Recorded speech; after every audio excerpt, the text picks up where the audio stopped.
Muy bien, ahora sí empezamos. En primer lugar, les agradezco a todos por conectarse y muy especialmente a Lucila. Lucila está actualmente basada en París, trabaja en la International Energy Agency, es una organización que seguramente muchos conocen, muy destacada y líder en temas energéticos.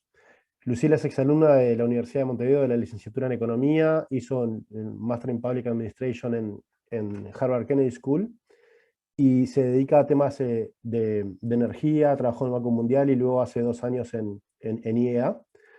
Su trabajo está cercano al análisis y la cuantificación de inversiones, a eh, los temas de financiamiento en temas energéticos.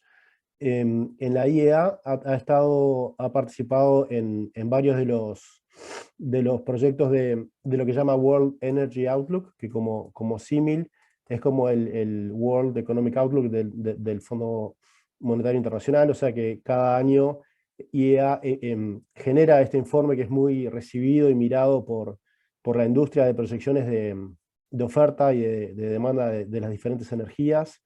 Eso es parte de lo que nos va a presentar Lucila en esta charla de hoy, que para nosotros obviamente es un privilegio poder tener a Lucila, que está tan metida en estos temas, en esta mirada, bueno, desde una de las instituciones líderes que tiene que ver con todo lo que es las nuevas tendencias, la transición en materia de energía, y yo creo que para todos los que estamos conectados va a ser una presentación muy de mucho provecho. Obviamente también se enmarca dentro de las actividades que tratamos de organizar en UMP de la Universidad de Montevideo en cuanto a poder mirar hacia temas de economía y finanzas que son muy relevantes para el país. Y en este sentido, Lucila, realmente te agradezco mucho que hayas aceptado hablar, preparar, etcétera. Y más o menos la dinámica va a ser de una presentación de Lucila entre 35 y 40 minutos y después abrimos espacios para preguntas que si quieren me pueden mandar por el chat o por el espacio de preguntas y respuestas y yo las voy administrando y apuntamos a terminar más o menos sobre las 10 de Uruguay. Lucila, mil gracias. No, gracias a ti y a Pilar por ayudar con esta presentación. Primero que nada, me quiero asegurar que todo el mundo está viendo bien. Ven una presentación. Perfecto. Y por ahí explicar rápidamente un poco lo que voy a presentar hoy. Voy a resumir primero dos informes de los más recientes que tenemos en la agencia, que es el informe de inversiones, el World Energy Investment, y un informe sobre financiamiento de la transición en países en desarrollo y emergentes que acabamos de hacer. El informe de inversiones es el sexto, es la sexta edición, y el de financiamiento en países emergentes es la primera edición que hacemos, pero bueno, está muy conectado al hecho de que este es un tema más y más importante. Y un poco para explicar dónde entran, como dijo Daniel, yo estoy dentro del equipo del World Energy Outlook, que nosotros miramos y proyectamos en las futuras décadas un poco cómo se va a mover el mundo de la energía, y el informe de inversiones es referente a todo lo que supone hacer seguimiento y cuantificación de inversiones en el sector energético global. Lo que hacemos es analizar y medir los compromisos y objetivos energéticos y cómo se traducen eso a proyectos reales y efectivos en la economía, ¿no? Y voy a hacer un apunte en lo que es tema de metodología, porque por ahí, dependiendo de cuánto miren otras organizaciones, la audiencia, me parece importante. Uno, que cuando yo esté hablando de inversión o de gasto en energía, yo lo que estoy hablando es CAPEX, no OPEX. Nosotros miramos sobre todo lo que es inversión en capital, o lo que en inglés se le dice muchas veces el CAPEX. Creo que en español también. Y segundo, que tener en cuenta que los proyectos digamos, cuando uno ve la inversión en un año, no es simplemente los proyectos que se terminan en ese año, sino toda la inversión que se hace, desde que se toma la decisión de inversión hasta que se pone en marcha el proyecto. Eso es una decisión metodológica que hicimos.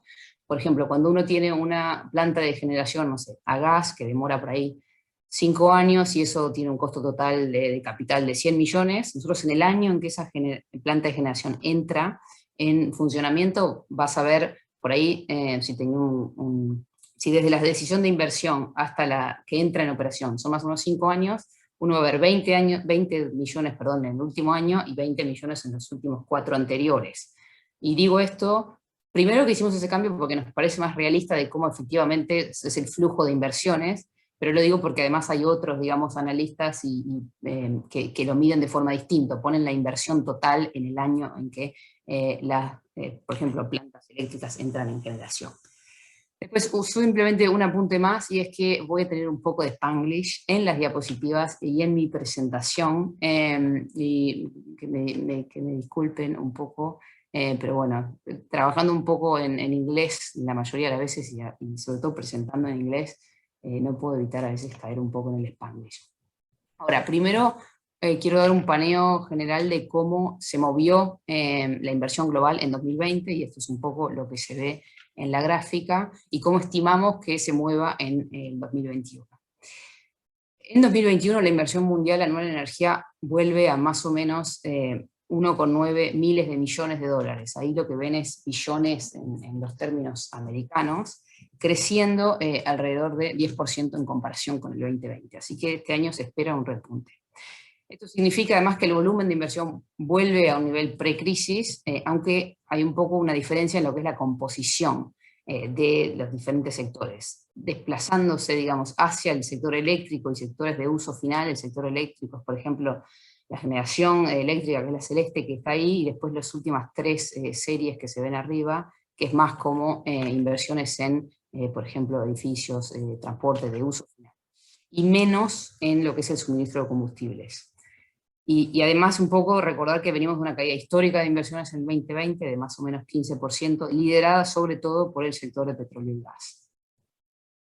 Además, perspectivas que han mejorado en el 2021 porque se recupera el crecimiento económico, al menos a nivel global, y además entonces se prevé un aumento en la demanda de energía superior, más que compensando lo que fue la contracción del año. Y ahora sí, yendo un poco a los detalles sectoriales, y acá en la diapositiva voy a hablar un poquito de movimientos generales, así tendencias, desde la izquierda, digamos, del suministro de combustible, hacia la derecha en la gráfica, que es el sector eléctrico. Primero, en cuanto a los suministros de combustibles, después, como dije, de una fuerte caída generalizada en la inversión en el sector de petróleo y gas y el carbón el año pasado, esperamos que suba la inversión, más o menos un 15%. De hecho, el año pasado uno de los grandes temas del informe era precisamente cómo las grandes compañías de petróleo y gas habían estado ajustando sustancialmente a la baja sus planes de inversión. Eso no lo vemos en este año, esperamos que suba, y de hecho la mayoría de eso históricamente ha sido, bueno, por lo menos en los últimos años, casi que el 85% de todo lo que es suministro de inversión en suministro de combustibles fósiles va a lo que es petróleo y gas, que son las columnas más violeta y violeta claro, casi un 15% a carbón, y después el resto, que es las columnas en el verde clarito, es lo que son combustibles de bajas emisiones, y todavía representa una porción bastante minoritaria, y acá por ejemplo están cosas como el hidrógeno, pero sí vemos, por ejemplo, algunos actores, como son incluso empresas de petróleo y gas, las tradicionales, que están empezando a destinar un poco más de capital a estos proyectos. Ahora, y ya moviéndome un poco más a la derecha en la diapositiva, lo que vemos es que el sector eléctrico fue el gran protagonista de 2020 y empujado sobre todo por renovables, y de hecho se mantiene incluso creciendo en el año 2021. Así que en 2020, a pesar de la caída generalizada en lo que fue la energía, sí un sector bastante resiliente, el de renovables, y de hecho la capacidad adicional aumentó más o menos un 45%, llegando a 280 gigas. Más o menos, si mal no recuerdo, Uruguay está en unos 5 de capacidad instalada. Esto fue que, bueno, el mundo sumó 280 gigas más de renovables, y esto vino de la mano. Sí. Perdón, tenemos una pregunta medio de inexperto. ¿Cuál es la diferencia entre low carbon fuels y renewable?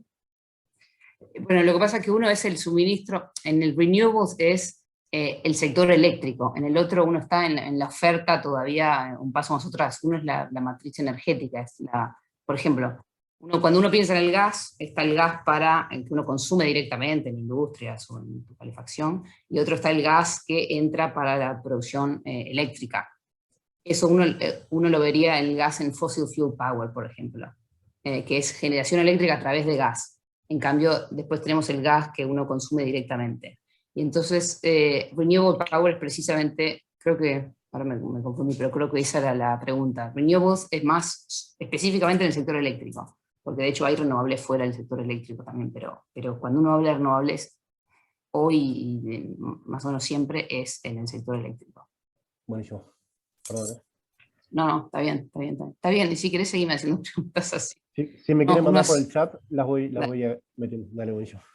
dale. Bueno, entonces, en lo que es renovables, mucha instalación nueva eólica, de hecho casi que se duplicó en el 2020 lo que es la instalación, de la mano además de un año bastante excepcional de China, que llegó a sumar 70 gigas de eólica, de capacidad instalada que comisionó, digamos, que entró en operación, y esto igual viene muy asociado además que China terminó sus subsidios a fin del año pasado, y para acceder a ellos había que tener, el proyecto tenía que estar en operación para el fin del año pasado.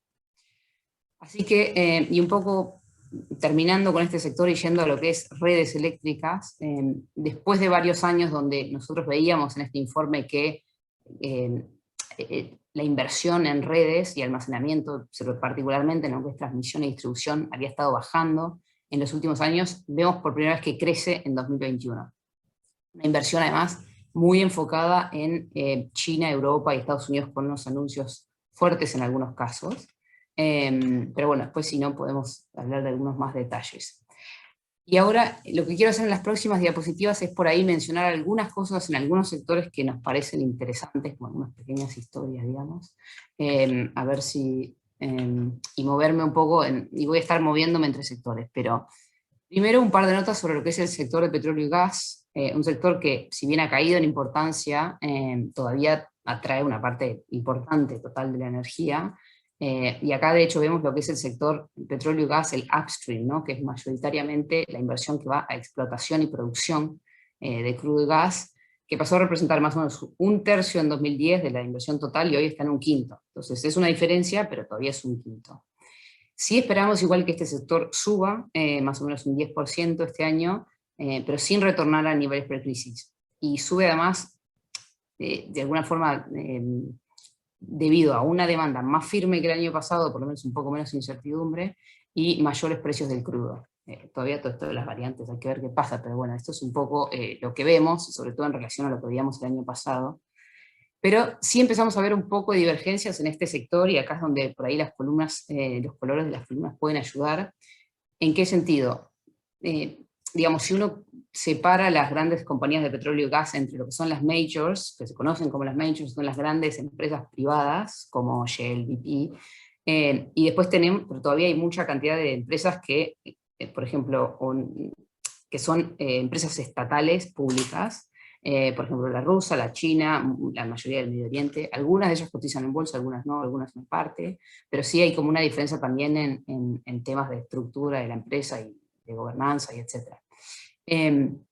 Lo que vemos sí es que mientras que varias de las majors mantienen niveles más bajos de inversión, que es lo que se ve en la barrita azul, digamos que no sube de la forma que vemos que suben las otras, incluso algunas con estrategias mucho más marcadas hacia escenarios más sostenibles o con más foco en combustibles limpios. Algunas empresas públicas de petróleo y gas buscan invertir de manera contracíclica y de hecho usar este momento para ganar participación de mercado. Y todo además el foco que hay ahora sobre las emisiones netas cero, hay un poco de entender qué va a pasar con estos, y de hecho algunas empresas que tienen los costos más bajos, efectivamente lo que van a hacer es buscar, de hecho, intentar luchar por tener más, por ahí menos retorno por unidad, digamos, pero sí mucho más participación de mercado.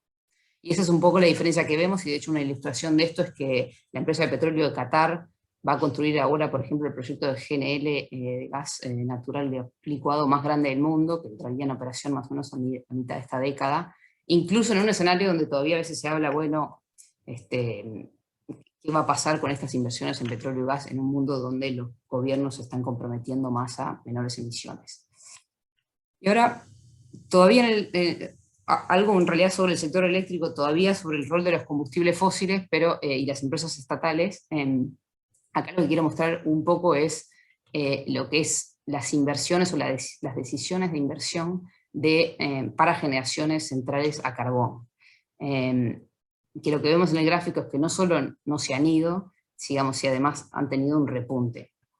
¿Qué es lo que queremos decir acá por decisiones finales de inversión? Esto es un indicador que generamos que lo que busca es reflejar la medida en la que plantas eléctricas en base a carbón han cerrado financiamiento o han empezado su construcción.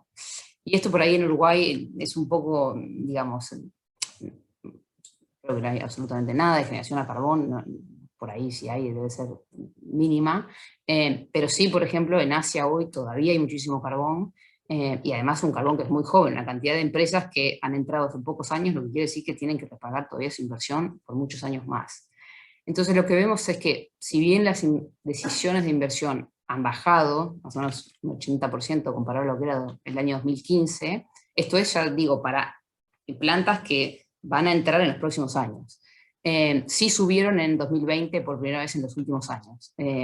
Así que ahí es ese repunte digamos que fue un poco distinto. Y esto es principalmente por nuevas aprobaciones en China, pero también en algunos países de Asia como Indonesia o Camboya.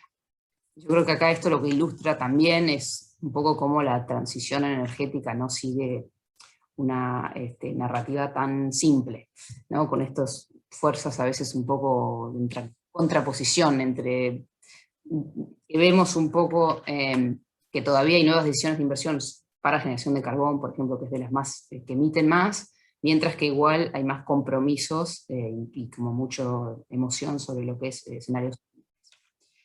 Y ahora, en cuanto a lo que es la inversión en tecnologías limpias, si miramos solo lo que es tecnologías limpias, sí vemos que ha estado moderadamente en alza, por 5 años consecutivos ha ido creciendo, y llega más o menos a 750.000 millones.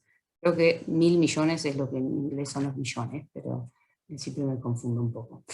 Pero bueno, mostrar un poco que al final la pandemia fue un buen stress test, como se le dice en inglés, para poner a prueba un poco el sector, y creo que demostró una buena performance.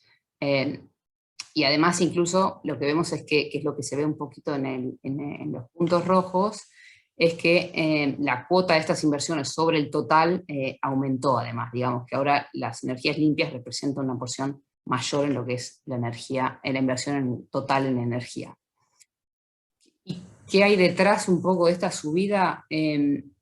Por un lado, mayores inversiones en renovables y una tendencia a electrificar, digamos, otras partes de la rama energética, como puede ser, no sé, autos eléctricos o infraestructura, de la infraestructura necesaria para los autos, que eso nosotros lo incorporamos también en el total de la inversión. Pero también ha ayudado en gran sentido, y esto más enfocado a las economías avanzadas, planes de estímulos que han fomentado acelerar inversiones digamos, hacia estos sectores, ya sean tecnologías maduras y menos maduras. Lucila, te paso Sí. dos preguntas. Una es, las verdes, las renovables que se ven ahí, ¿son todas en emergentes porque en el país desarrollado ya están, o son miti-miti? No, esto ahora que estoy mostrando y todas estas primeras diapositivas es todo lo que es el mundo. Esto todo es el mundo, digamos. Esto es el total de la inversión en energía en el mundo. De hecho, estos Sí. 750 son en el mundo. Sí, pero digamos, hoy en el 2017-2018, ¿dónde están pasando las renovables esas? Es muy parejo, digamos. No, y eso por ahí capaz que no quedó claro antes, pero incluso cuando uno ve digamos, esta resiliencia del sector eléctrico en el año 2020, eso fue mayoritariamente por nuevos proyectos en Europa, Estados Unidos, mucho China, y bastante menos en lo que es países emergentes. Por supuesto que hay países emergentes que han sido buenos, o países en desarrollo, de hecho, buenos en el sentido de que, digamos, que han tenido una buena performance. Vietnam, por ejemplo, logró atraer mucho capital en lo que es solar, incluso durante la pandemia, pero son más específicos que, de hecho, en general, el 2020 fue malo para economías emergentes y en desarrollo. Perfecto. Y la otra que te hago, y perdón si te estoy interrumpiendo mucho, es, lo de las baterías, que se habló tanto, pero veo ahí que es una mínima rayita. ¿Hasta dónde pudiera llegar, digamos? Bueno, sí, digamos, bueno, depende un poco de cuál es el escenario, pero lo que sí vemos es que es cierto que la inversión en baterías es todavía muy baja, sí la vemos creciendo, de hecho tenemos una gráfica en el informe donde se ve que ha ido creciendo, y además hay dos tipos, hay baterías, digamos, de gran escala y otro tipo de baterías. Las de gran escala han sido un poco más resilientes y lo fueron en el 2020, porque además en la medida que, de hecho China, por ejemplo, llegó a sumar más de 1 giga de baterías, porque al sumar tantas renovables también necesita más baterías. Entonces, en la medida que vemos más renovables en los sistemas, las baterías son un factor que es importante. De hecho, los costos han ido bajando, más o menos un 20%, es lo que estimamos que bajaron en 2020 los costos. Entonces, además, igual tenés esa cosa con lo que es las renovables y baterías, que uno está sumando inversión deflacionaria, en el sentido que a veces uno ve una bajada de la inversión, pero es porque los costos son menores, entonces en realidad igual sumaste más capacidad, pero es un tema de que ahora a costo más barato. Pero entonces, yendo a tu pregunta, sí vemos que todavía hay un interés importante, y de hecho las baterías, la inversión en baterías subió en 2020 y se espera que suba en 2021, pero sigue siendo una porción chiquita. Ok, entonces ahora un poco yendo de lo que es lo que vemos en el pasado, digamos, a los niveles, y capaz que esto es un poco en tu pregunta, los niveles, ¿cuál es el nivel necesario, digamos, el nivel actual, perdón, comparado con los niveles que debería haber en distintos escenarios? Lo que vemos es que la inversión actual, y esto es específicamente en el sector eléctrico, por ejemplo, está alejado de los niveles necesarios, particularmente en escenarios lo que llamamos sostenibles. Y por ahí acá voy a hacer una rápida explicación un poco de lo que ven en la gráfica, porque nosotros creemos que todo el mundo conoce nuestros escenarios, pero a veces no tanto. Y lo que, bueno, espero que la gente que está en energía, más o menos, por lo menos algunos los conozca. Pero lo que ven a la izquierda es la inversión histórica, la que estuve hablando, y a la derecha son la inversión anual promedio que se necesitaría en los distintos escenarios. El escenario STEPS, que es Stated Policy Scenario en inglés, es un escenario que muestra si uno, digamos, traquea, cuantifica lo que los gobiernos dicen que van a hacer en función de sus ambiciones, en función de una cantidad de cosas, sus políticas, su regulación. Esta es la inversión que debería haber al año en promedio en el próximo lustro, en el segundo lustro, perdón, de los años 20. Y después el SDS, que es un escenario sostenible, que se llama Sustainable Development Scenario en inglés, es un escenario que es coherente con el cumplimiento del Acuerdo de París, y además con objetivos tipo de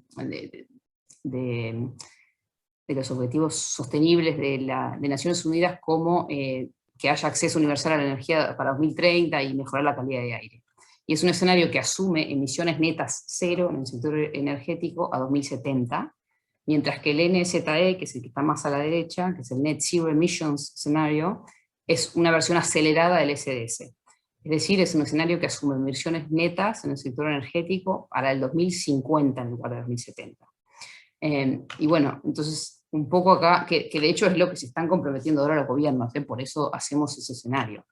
Entonces lo que se ve claramente es que incluso en sectores más maduros, entre comillas, como el eléctrico, los 750 billones que hablé en la diapositiva anterior, que han ido subiendo y que esperamos para el 2021, tendrían igual que incrementarse un 50% en lo que es un escenario sostenible, y triplicarse incluso en un escenario de emisiones netas. Entonces hay un claro desacople entre la inversión que vemos hoy y la que debería haber en algunos de los objetivos que se han puesto algunos países. Y por ahí acá también destacar una cosa, simplemente que no solo el papel de las renovables en esta figura, que es lo que se ve la generación renovable, el verde, sino también las redes. Esto es toda la transmisión y distribución, o la inversión en transmisión y distribución, que se va a necesitar precisamente para mantener la seguridad de suministro y flexibilidad en el sistema eléctrico, lo que se le llama en la jerga la flexibilidad del sistema, que quiere decir que el sistema sea capaz de responder a cambios rápidos en oferta y demanda, y que de hecho se esperan en la medida que se empieza a introducir más generación variable, y además se empieza a producir, por ejemplo, más generación distribuida.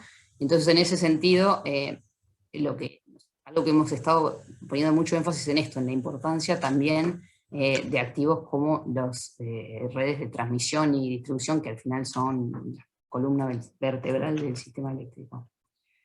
Ahora, y en relación un poco a estas dos últimas columnas, que es, por ejemplo, esta de emisiones netas cero, durante el último año, y capaz que año y medio, ha habido una cantidad enorme de compromisos por parte de gobiernos, por parte de empresas, de instituciones financieras, para lograr obtener emisiones netas cero para 2050, o poco tiempo después. Por ejemplo, China se comprometió a emisiones netas cero a 2060, y de hecho cuando uno suma todos los países que han tomado estos compromisos, tenés más o menos un 40 países y 70% de la economía global que se han comprometido a esto. Pero, y acá es donde conecto un poco al gráfico, es que lo que vemos es que las empresas de energía limpia han tenido un buen desempeño en lo que es el mercado financiero, que es un poco la línea verde, que lo que muestra es un portfolio, es un índice de empresas renovables, que esto, de hecho, es una gráfica de un estudio que hicimos en colaboración con el Imperial College de Londres, que después yo paso todos los links si a alguien le interesa. Y lo que vemos es que las empresas de energía limpia tuvieron buen desempeño en los mercados financieros, y de hecho mejor que lo que fue el mercado en general, y las empresas de combustibles, que son, el mercado general es el rojo, y después es un índice, y después el azul es la de combustibles fósiles, y por eso FF es Fossil Fuels. Incluso, digamos, después de un retroceso un poco en 2021, pero se vieron mejores retornos y menor volatilidad. Entonces uno tendería a pensar que las inversiones reales, también deberían tener una aceleración impresionante, porque de hecho si uno mira desde el 2015, la línea verde ha sido bastante, la aceleración bastante grande, pero sin embargo las inversiones reales en proyectos han subido solo en torno más o menos al 7%. Entonces, en esta idea de que, y es lo que decíamos en este informe, de cómo los flujos financieros han crecido mucho más de lo que son los proyectos reales. Y acá por ahí voy a conectar con lo que es economías emergentes y en desarrollo. Uno de los motivos de esto, desacople, digamos, bueno, más allá de que esto es algo que no sucede solo en la energía, pero uno es a veces, o hablando con inversores o con fondos o con pensiones, la dificultad a veces o la escasez de encontrar proyectos de energía limpia de alta calidad. Entonces lo que nos dicen es, siempre que no es un problema, dejo estas conclusiones para que puedan leer después, que no es un problema de que hay falta de dinero, digamos, el mundo parece tener dinero, estamos con tasas bajas todavía, pero el problema es que no hay proyectos que tengan un binomio, digamos, retorno-riesgo, que sea suficientemente bueno para que algunos entren en este sector. Y ahora lo que voy a hacer es resumir un poquito lo que fue algunas de las cosas que incluimos en el informe, donde nos enfocamos en cómo financiar la transición en economías emergentes y en desarrollo. Y con esto lo que quiero decir es todo el mundo excepto economías avanzadas y excepto China. China no está incluido porque tiene, digamos, dinámicas de inversión un poco distintas, y por ahí merece otro informe. Pero también ser conscientes, o somos conscientes, de que incluye un grupo bastante diverso, porque abarca todo África, todo Asia en desarrollo, toda América Latina, Medio Oriente y algunos países de Europa del Este. Y un poco para poner en contexto, y por qué es importante este grupo de países, primero que representan más o menos 2/3 de la población mundial, pero solo alrededor de 1/3 de lo que es la inversión en energía total, y más o menos 1/5 en lo que es la inversión en energía limpia. Pero además, cuando uno mira el futuro de las emisiones, y que es un poco el corazón de todo esto, lo que sí vemos es que se prevé que estas economías sean responsables de la mayoría o la mayor parte del crecimiento de las emisiones en las próximas décadas. Y de hecho, si uno mira, por ejemplo, las economías avanzadas en función de las políticas que tienen hoy, digamos que hoy tienen establecidas, vemos que bajarían incluso las emisiones, que esa es la línea violetita, más o menos en 2 gigatoneladas a 2040. En China quedarían más o menos planas, mientras que en economías emergentes y en desarrollo aumentarían 5 gigatoneladas. Claro que, y me parece que es muy importante decirlo, que estas economías parten de emisiones per cápita actuales e históricas, mucho más bajas, pero bueno, en este mundo en el que hay más y más compromisos de emisiones, también hay que ver qué pasa con estas economías, porque digamos, para que el mundo sea emisiones netos cero, tiene que ser todo el mundo, no solo algunas economías. Entonces un poco, y nosotros trabajamos mucho con gobiernos precisamente en esto, en ese desafío entre encontrar, digamos, modelos de desarrollo que satisfagan aspiraciones, digamos, o el hecho de que muchas de estas economías se espera que su población crezca, su población se haga más rica, su población consuma más energía, pero cómo hacer eso sin evitar, digamos, hacerlo a través de un modelo con alto contenido de carbono, ¿no? Y también hacerlo porque es importante, porque por ejemplo cuando uno mira las ciudades más contaminantes, 15 de las 25 están en estos países, entonces también, digamos, se necesitan esos beneficios. Ahora, Lucila, ¿cuál? Sí. en estos temas, no sé si querrías dejarlo para final o no, pero me gustaría preguntarte específicamente sobre Uruguay, o sea, sobre si te parece que hay oportunidades nuevas en la parte de energía renovable para Uruguay, o si te parece que la descarbonización del transporte, por ejemplo, es posible en Uruguay. No sé si quieres tocarlo ahora o más al final, cuando prefieras. Eh, lo dejo para el final simplemente para que por ahí tenga sentido digamos, el Genial, seguimiento, pero sí me imagino que además un poco el tema del hidrógeno y eso me parece que es interesante y que por ahí puedo mencionar algo. genial.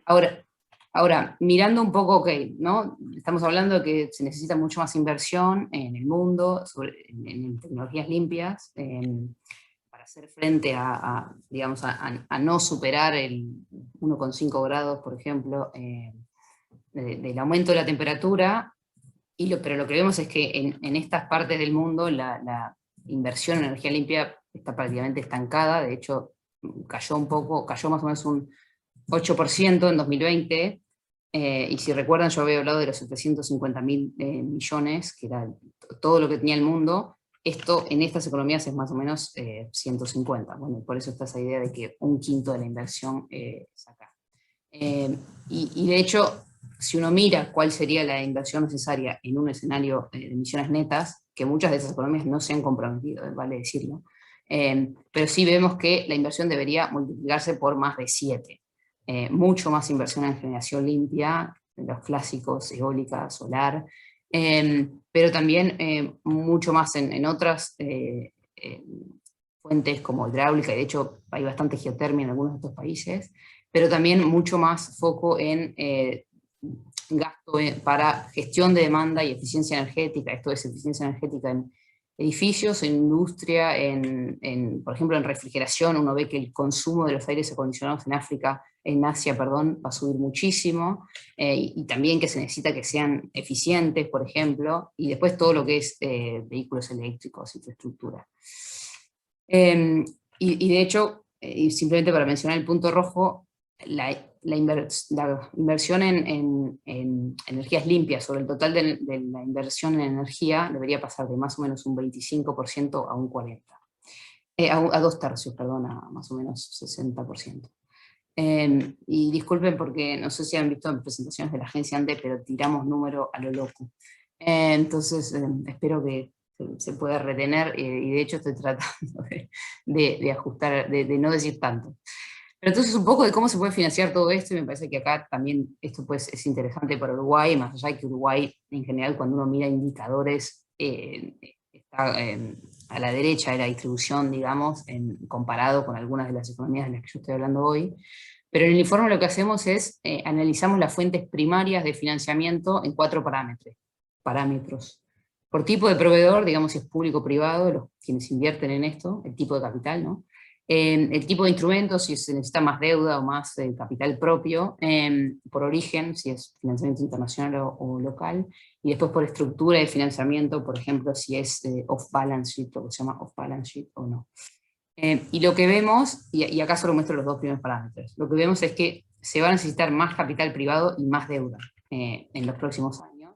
Y de hecho eso es un poco cuando uno mira el promedio en el próximo, en el final del 2020 versus lo que fue el final de los 2010, vemos mucho más capital privado y más deuda. Y de hecho, cuando uno mira específica, esto es en general en el sector energético, cuando uno mira específicamente en lo que es tecnologías limpias, vemos que esto es todavía más pronunciado. Y de hecho, más o menos más del 70% de las inversiones en energía limpia provienen de estas fuentes, de fuentes privadas, y al mismo tiempo más deuda, porque a medida, y esto pasa en el mundo, pero por supuesto también pasa acá, es que a medida que se invierte más en energía limpia, como eólica, como fotovoltaica, pero como otras cosas, estos siempre son los que se mencionan más, pero no es lo único, más allá de que es gran parte de la inversión es esto. Igual el sistema energético, a medida que se invierte en estas tecnologías, se vuelve más intensivo en capital. Digamos, el ratio de CAPEX sobre OPEX de estas tecnologías es mucho más alto que el de otras. Entonces, digamos, se depende más de tecnologías con costos iniciales más altos, donde el financiamiento y sobre todo el costo del financiamiento se vuelve un valor, digamos, un punto crítico, y de hecho todas las conversaciones que tenemos y mucho de lo que hago es cómo hacer, lo que los gobiernos nos piden es cómo hacer para bajar el costo de financiamiento y digamos para que de estas tecnologías, ¿no? Precisamente porque es una parte tan importante al final de la inversión o de la transición en general.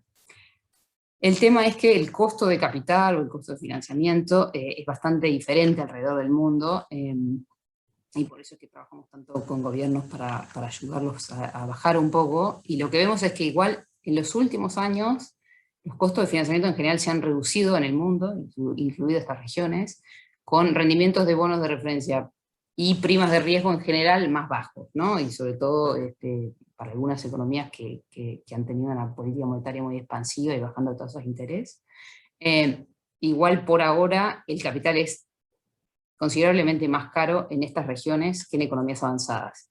Y acá lo que se ve un poco en la gráfica, y es muy indicativo, digamos, es costo de financiamiento en moneda local, porque no es el caso de Uruguay, pero en todos estos países, Indonesia en algunos proyectos, igual la mayoría de los proyectos renovables se financian con moneda local.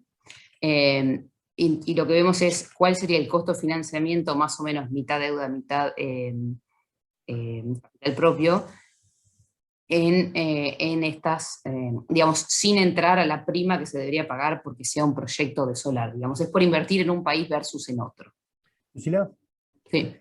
hay ahí una pregunta de Marcelo Cafera que dice, ¿ustedes piensan que los objetivos verdes de las políticas de crédito de bancos e inversores cambiaría escenarios en los emergentes? Y te complemento con una pregunta que, digo, porque también los inversores institucionales están hablando mucho de esto. ¿Te parece que el financiamiento va a venir por bancos comerciales, por bancos de inversión, por agencias o por fondos que puedan entrar capaz con deuda o con equity? Y mira, mi primera reacción es que me parece que se va a necesitar todo, porque cuando uno mira el nivel de inversión, digamos, la subida que tiene que haber en el valor absoluto es grandísima. Sí, nosotros vemos ahora, por ejemplo, muchísimo entusiasmo de lo que son fondos. Por ejemplo, en Estados Unidos hay como 37 trillones de assets under management que ahora se acaban de, en los últimos meses, se han comprometido a alinear sus inversiones a un escenario de emisiones netas cero. Entonces sí, por lo menos ellos se están comprometiendo a eso, se están comprometiendo además que esto es a 2030, que van a reportar a 2025 cómo han cambiado sus inversiones. Esto implica, por ejemplo, que uno va a estar midiendo cuando compre una acción, cuál es, por ejemplo, no sé, la intensidad de emisiones que tiene una empresa en un país cuando está comprando electricidad versus otra, como que eso va a pasar a ser también un indicador. Entonces sí vemos, me parece fuerte al menos hoy, compromiso de lo que es fondos, pero sin lugar a dudas, digamos, como decía antes, se va a necesitar mucho más capital privado y mucho más deuda, entonces los bancos también van a ser importantes. De hecho, los bancos, hay algo que se llama la Net Zero, Global Net Zero Alliance, pero Financial Alliance creo que es, y ellos están buscando compromisos de distintos sectores. El primero fue esto de asset managers, y ahora también tienen otro donde creo que fue en una de las últimas iniciativas que bajo el gobierno de Biden, que anunciaron que además los bancos también, o varios de los bancos también, se estaban comprometiendo a esto, de los grandes bancos americanos. Pero claro, todavía igual, un poco la sensación es que hay una cantidad, por ejemplo, también de lo que son ¿cómo se llama este momento? Las taxonomías, ¿no? Cómo se van a definir los distintos, por ejemplo, el gas, se habla, bueno, el gas está en un lugar donde no es carbón, por ejemplo, pero no es renovable, entonces está en ese lugar entre medio, y de hecho algunos, por ejemplo, bancos en desarrollo ya no financian, o sea, han dicho que no van a financiar nuevos proyectos de gas, sobre todo suministro de gas, en algunas economías. Entonces, todavía hay como poca claridad sobre lo que es la taxonomía, cómo se van a definir los distintos proyectos y, digamos, las distintas tecnologías en función de si son limpias o no, porque si yo me alineo a una estrategia limpia, solo podré comprar activos o deuda de, no sé, de industrias, por ejemplo, que trabajen en sectores limpios, pero entonces me parece que todavía hay un camino por recorrer en entender, incluso las propias instituciones que se están comprometiendo por entender efectivamente cómo se hace. Pero sí se están comprometiendo más, y yo creo que, por lo que yo he visto, los fondos han tomado como una estrategia más activa en el sentido de salir, y por ahí también es una cuestión de signaling, pero los bancos me parece que, digo, son un actor clave, y de hecho, en general, muchas veces cuando uno va, no sé, trabajo mucho con Indonesia, y primero que los bancos, por ejemplo, los bancos nacionales, o a veces estatales o no, son muy importantes para dar el financiamiento al principio, cuando una tecnología está empezando, pero además que si los bancos no entienden cómo funcionan estos proyectos, digamos, después ese se vuelve el cuello de botella, porque vos podés tener no sé, inversores dispuestos a dar 30, 40%, pero si después no está el banco para darte un préstamo porque no entiende los riesgos, porque no entiende cómo funciona, y por ahí eso me parece que es algo interesante mencionar sobre el hidrógeno en Uruguay, nada, se vuelve un problema. Bueno, en realidad, para terminar un poco con esto, porque ya estoy por terminar, prometo que me queda una diapositiva.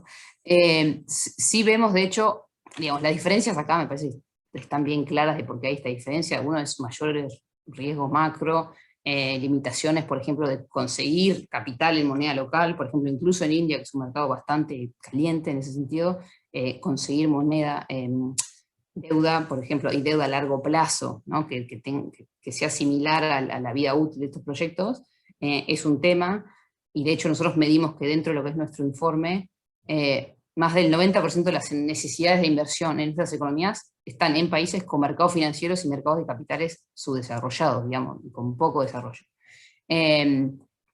Y después, bueno, riesgo de tipo de cambio, una cosa que mencionan muchos inversores son la posibilidad de obtener dólares después, ¿no? Cuando uno quiere, o incluso de expatriar las ganancias. Pero bueno, en conjunto lo que vemos es que los costes nominales de financiación sí igual llegan a oscilar entre 700 y 1500 puntos básicos, es decir, como hasta 7 veces más. Claro que Nigeria es un benchmark, una comparación un poco específica, pero esto es incluso además antes de ponerle la prima de estar invirtiendo digamos, en un proyecto solar versus otro. Así que ahora, y para terminar un poquito, y lo voy a hacer bastante rápido si puedo, en el informe nosotros proponemos como 20 acciones, y de nuevo las diapositivas las voy a mandar, ya las tiene Daniel creo, y se pueden compartir, y además yo mandé los links que por ahí ahora los pego de nuevo para que se pueda acceder a todos estos documentos que son gratis, están en inglés pero son gratis, uno puede entrar, pero nosotros proponemos casi que 20 acciones de cómo movilizar dinero para financiar las transiciones, ¿no? Y además mirando muchos casos de países donde las cosas han funcionado y cómo lo hicieron. Y ahí, por ejemplo, es donde uno ve cómo los bancos nacionales en Brasil o en Sudáfrica fueron claves para financiar todo lo que fue la solar y la eólica. Pero entonces, primero, y esto por ahí es a veces un poco más lejano al caso uruguayo, pero es bien importante en otros países, es la necesidad de los bancos de desarrollo, ¿no? Estos bancos y donantes que dan capital, lo que se llama concessional lending, que es financiamiento que tiene o tasas de interés menores a las del mercado, o por ejemplo, que te dan préstamos por más largo plazo, o que tienen periodos de gracia distintos, entonces capital que es diferente, o en mejores condiciones. Bueno, y que digamos que esto sea verdaderamente un catalizador para apoyar a la inversión en energía limpia, y que este capital además se haga de manera contracíclica, porque uno ve, y tenemos una gráfica de eso en el informe, de cómo a veces algunos de estos bancos cuya misión es precisamente invertir de manera contracíclica y apoyar a las economías en ciertos momentos, a veces digamos, no es tan así. Bueno, y esto además particularmente porque uno de los temas del Acuerdo de París fue que las economías avanzadas se iban a comprometer a entregar hasta 100.000 millones en el año 2020, el año pasado, de financiamiento para economías emergentes, precisamente para ayudarlas a la transición, y esto parece que no se ha cumplido, igual el número no se ha reportado todavía, pero en todo lo que fue el G20 o el G7 ahora, y la COP en noviembre, este es un número además que es bastante importante, porque por un lado las economías avanzadas le dicen a las emergentes que tienen que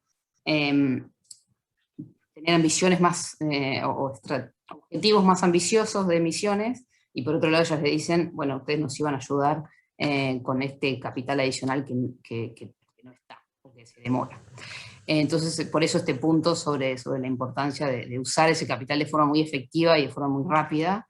Y después, bueno, abordar temas más transversales, que es todo lo que no es específico por ahí de la solar y la eólica, pero sí, por ejemplo, usar más el mercado de capitales para invertir, eso es un ejemplo.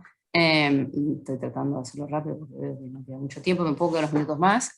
Después, empujar energía en generación limpia y eficiencia, que de nuevo en Uruguay esto es un poco historia vieja, en el sentido que Uruguay ha tenido, digamos, ha captado muchísima inversión, pero hay una cantidad de países, por ejemplo en África, recién en algunos países todavía no se puede invertir de forma privada, y muchas de las empresas públicas, estatales, financieramente ni siquiera cubren OPEX a veces, y además, digamos, no hay capital privado. Y después un poco la idea de descarbonizar algunos sectores más complicados. Y por ahí acá, capaz que si querés, Daniel, te hago un apunte simplemente sobre el hidrógeno, y una Bien. cosa que por ahí puede ser interesante para Uruguay es que, y me parece que va muy conectado a lo que hablé antes, es de asegurar eso de que el sector financiero entienda la operación, los riesgos y el financiamiento de estas nuevas tecnologías, y de hecho eso lo vimos mucho cuando pasó, digamos, todo el boom de la solar y la eólica, que todavía existe de alguna manera.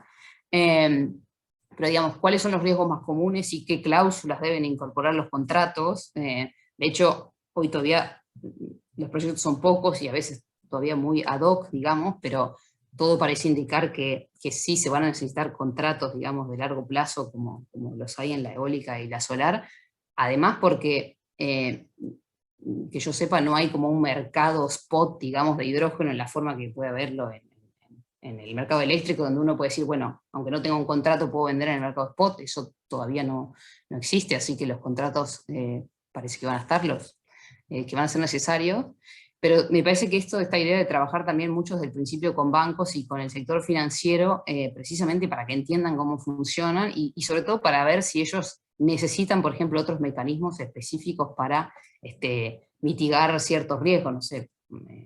En otras tecnologías se necesitan cosas muy específicas porque, no sé, hay cierto riesgo que si no los inversores no quieren invertir, o porque, digamos, el riesgo es demasiado alto, y ver ese tipo de cosas que yo entiendo que el gobierno uruguayo ya está pensando, y acá tengo cuidado porque nosotros también hablamos con el gobierno uruguayo, yo no estoy hablando tanto, pero sí de las cosas que digamos que leo, me parece que están yendo bastante en ese sentido. Puede igual si querés hablar un poco más de cómo vemos la demanda de hidrógeno, pero no sé lo que quiere saber la gente. Mira, en el caso uruguayo, y no sé tanto en energía, pero escuché mucho en tema de infraestructura, ¿no? Que no sé si es comparable o no, que los tickets a veces para los proyectos grandes, ok, pero para los proyectos chicos son bajos, y eso deja fuera a todos los inversores institucionales muchas veces.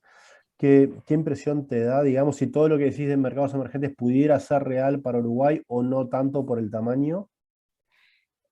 Sí, no, eso es así, y uno lo ve mucho cuando uno habla con inversores de Indonesia, de Sudáfrica, incluso cuando son países más riesgosos, son interesantes porque tiene una demanda enorme porque se ve una cantidad, digamos, un pipeline de proyectos muy grande, pero eso es cierto en general que si sos un país chico, eso digamos, es una desventaja, o digamos, al menos uno tiene que ser muy claro de que esto, para entrar a Uruguay, no solo se va a, digamos, no es para entrar en un proyecto, sino que hay se espera cierto crecimiento en el sector, bueno, por supuesto con las limitaciones de que Uruguay es un país chico, ¿no? Pero sí, por ejemplo, algunos países a veces hablan de agrupar proyectos para atraer capital de ciertas cosas, entonces, pero ahí, claro, tenés que ver con quién te agrupás. Yo creo que Uruguay, igual en todo lo que es cuando una mira, por ejemplo, no sé, financiarse en Uruguay, no es que yo tenga exactamente el número mucha gente de la audiencia sabrá más cuánto cuesta financiarse en Uruguay, pero sí los indicadores macro y soberanos y todas esas cosas están mucho mejor que cualquiera de los países, o en general que los países que yo mostré, por ejemplo, en el gráfico, y en ese sentido eso es atractivo. Pero claro, es atractivo en la medida que que lo que vos decías, que los tickets no sean tan chicos. Y este tema regional de Chile, Colombia, capaz Perú, que puede ser, puede ser un poco de backlash, ¿no? En cuanto a que son economías que eran más grandes, que la gente pensaba que estos temas de energía e infra iban a ser más posibles, pero digamos, esto puede también impactar negativamente en Uruguay. Y esa es una pregunta más sobre, por ejemplo, el hidrógeno, digamos, pues yo Uruguay lo veo como exportador de hidrógeno, porque no es que hoy no tiene mucho más, ojo, puede exportar electricidad más como para optimizar un poco y además usar la capacidad excedente, pero sí, por ejemplo, y puntualmente yendo a lo del hidrógeno, nosotros lo que vemos es que el interés es grande, digamos, se ha puesto... hay mucho momentum, digamos, alrededor del hidrógeno. Igual a veces yo tengo un poco cuidado porque hace 10 años cuando empecé a trabajar en un tema de energía en Uruguay, me regalaron un libro de hidrógeno y me dijeron que este iba a ser el futuro. Se ve que me lo regalaron 10 años antes. Pero sí hay, digamos, y de hecho en los últimos años o año, hay una cantidad de compromisos en términos de consumo de hidrógeno. Pero claro, cuando vamos a la realidad, todavía hay más o menos 30, por ejemplo, electrolizadores que son necesarios en la producción del hidrógeno. Todavía hay más o menos, y estos son los datos que me anoté porque me imaginé que servirían 300 megawatts instalados, con tendencia al alza, ¿no? Y te voy a decir que por mes o por semana aparece nuevo. Más o menos 70 gigawatts anunciados, así que pasaríamos de 300 megas a 70 gigawatts, que son 70.000 megas, de proyectos anunciados a 2030. Si sumamos proyectos que no tienen fecha pero que están planeados, ya pasás a 110 gigawatts. Ahora, en un escenario neto de emisiones netas necesitaríamos 850, entonces sí hay momentum, pero todavía hay un poco de claridad. Hay muchos beneficios, por ejemplo, el hidrógeno, no sé, mejor integración de renovables, no sé si esto todo el mundo lo sabe o no, pero el hecho de que los electrolizadores son escalables, ponele, pero también hay desafíos y es acá por ahí, también hay que ver qué pasa un poco con Chile, y de hecho hay bastante emoción en general por Chile, pero es el tema de los costos de producción y de transporte del hidrógeno, segundo, tener la infraestructura para hacerlo, y un poco de qué viene primero, si la infraestructura o la demanda.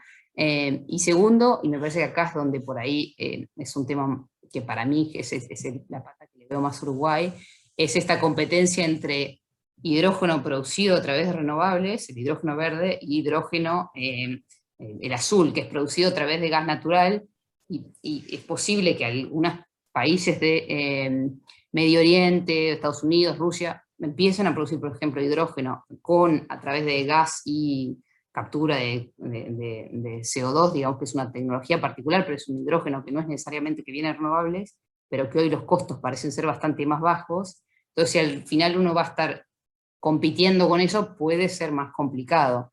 Y sobre todo conseguir contratos, ¿no? Porque yo me imagino, y lo que yo entiendo es que el gobierno uruguayo, por ejemplo, va a apoyar a inversores que tengan contratos, que por ahí tiene sentido, porque si no, digamos, va a ser un elefante blanco, lo que se llama un stranded asset, ¿no? Que es lo que se quiere evitar. ¿Quién pudiera ofrecer un contrato? Off-take. ¿Quién pudiera ser un off-taker, digamos? Y bueno, unos takers en realidad depende, puede ser desde industrias hasta los propios gobiernos. Por ejemplo, yo entiendo que, bueno, Japón es uno de los países que espera, y esto es más como ha funcionado el GNL, por ejemplo. Digamos que Japón, por ejemplo, es un país que ellos asumen en su planificación un mayor consumo de hidrógeno. Entonces eso quiere decir que el país, esos son las industrias, no sé, otra cantidad de actores, van a empezar a demandar. Entonces de ahí es donde se espera, digamos, que cerrar contratos con actores privados, digamos, por ejemplo, japoneses. Me imagino que por ahí algunas utilities también. Pero en una modalidad similar a lo que fue el GNL, ¿no? De que después se transporta, se lleva, pero todo eso tiene en general contratos atrás. Con la diferencia que en el caso del gas, y era lo que decía antes, sí hay un mercado, más allá de que el mercado spot, digamos, mayorista del gas no es único, como, o casi único como el del petróleo, pero hoy en el hidrógeno no hay un mercado mayorista, de nuevo, por lo menos que yo sepa. Entonces me parece que sin contrato todavía es un poco difícil de ver, y de hecho de acceder a financiamiento, más allá de después de acceder a apoyo estatal o no, pero... Muy bueno. Lucila, te cambio un poquito de tema. Hay una pregunta sobre esta tensión que hubo, que hay o que se está hablando sobre criptomonedas y el consumo intenso de energía. ¿Cómo lo ves? ¿Es algo fuerte? Debo admitir que trato de leer de todo, pero la criptomoneda fue algo que, y de hecho nosotros publicamos algo de esto, precisamente tratando de responder a esto, y que no es mi tema para nada, y no quiero decir, porque una vez alguien me dijo, elegí los temas en que uno aprende, y en el diario la verdad que leo algunas cosas, porque como no puedo leer todo, y la verdad que no quiero sobre todo decir algo que está en contra de lo que mi institución dice. Está. Porque acá soy Lucila de Paysandú, pero estoy en este momento representando a la agencia. Así que, pero les mando el link, porque sé que Dale, escribimos sí. de esto. Está bueno. Bien, no, capaz que abrimos un espacio para una o dos preguntas finales. La verdad que estuvo buenísima la presentación y tu respuesta, Lucila. Yo ya te pregunté casi todo lo que tenía, así que si alguien quiere aportar un par de preguntas, las hacemos y si no, cerramos.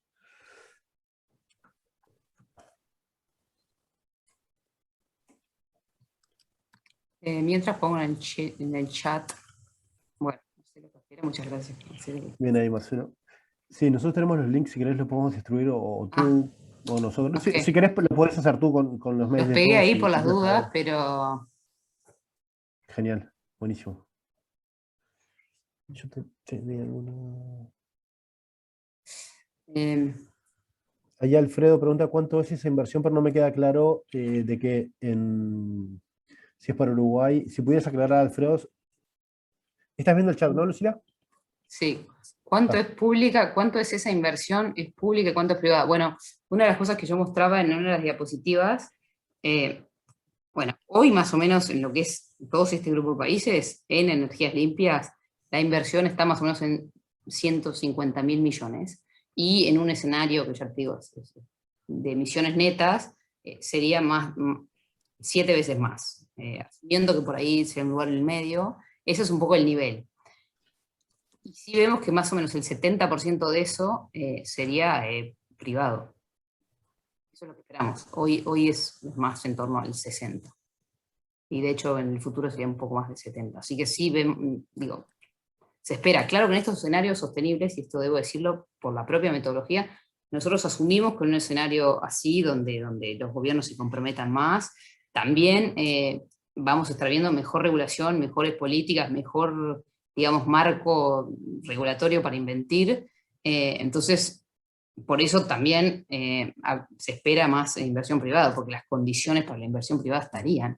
Entonces, y ahí eso valía el tema claro. de que Biden haya vuelto al Acuerdo de París, ¿eso es un game changer, digamos? Sí, sí, me parece que queda claro, y digo, ellos han tratado de señalizarlo de esa forma.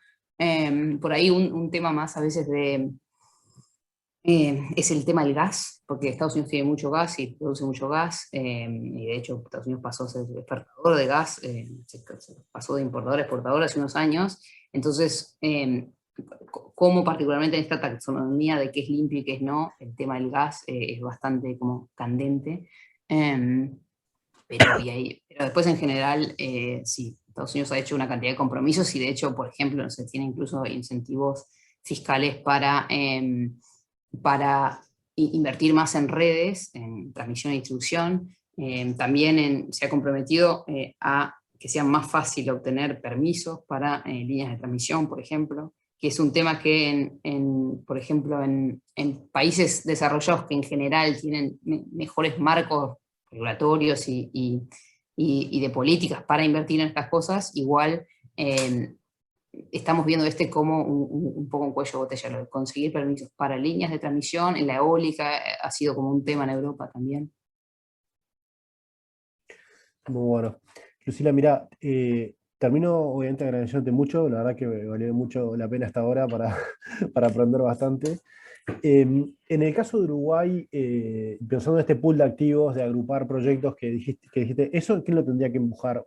¿El sector público, digamos?